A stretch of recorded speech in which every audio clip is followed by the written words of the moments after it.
రాజేంద్ర రెడ్డి గారు మనతో పాటు ఉన్నారు. నేచర్ నుంచి ఎప్పుడైతే మనిషి దూరం అయిందో అప్పుడు రోగాలు స్టార్ట్ అయ్యాయి. మనుషులు చూసిన విధంగా లేరు సార్. అసలు ఎందువల్ల ఇలా జరుగుతుందంటారు? కారణాలు అంటే నేచర్ నుంచి చాలా దూరం వెళ్ళిపోయింది మనిషి. పాల ప్యాకెట్లలో కూడా ఇది 100% ప్యూర్, ఇది నిజంగా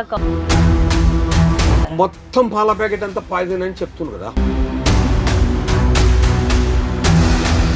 తెలంగాణ రాష్ట్రంలో 33 జిల్లాలలో రాష్ట్ర ప్రభుత్వం ఇస్తున్నటువంటి లెక్కలేని ఎన్ని గేదెలు ఉన్నాయి, ఎన్ని ఆవులు ఉన్నాయి. నూనె ప్యాకెట్లు నూనె లేదు, విషయమే ఉంది. మరి 120 రూపాయలకి ఎట్లా ఇస్తుంది మార్కెట్లో?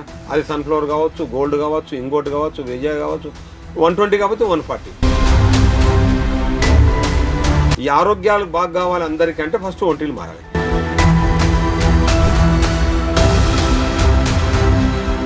తర్వాత ఉప్పు, టాటా ఉప్పు మన ఇంట్లోకి రానివద్దు. అన్నపూర్ణ ఉప్పు రానివద్దు. ఏం సార్ ఏకంగా పేర్లే చెప్తున్నావు టాటా ఉప్పు అంటే? మళ్ళీ అది కరెక్ట్ కాదు. అది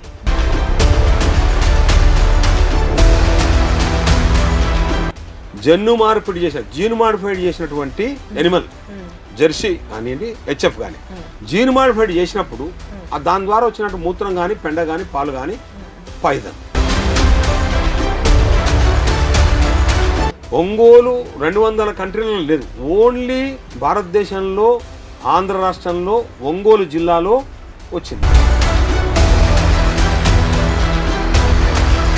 ఇప్పుడు వాటర్ బాటిల్ సంకలం పెట్టుకున్నట్టు ఆక్సిజన్ బాటిల్ కూడా పెట్టుకోడు.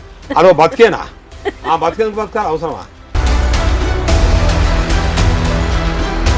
అంటే నేచర్ లైఫ్ సైన్స్ వల్ల దీర్ఘకాలిక అనారోగ్యాలు తగ్గుతాయంటారు.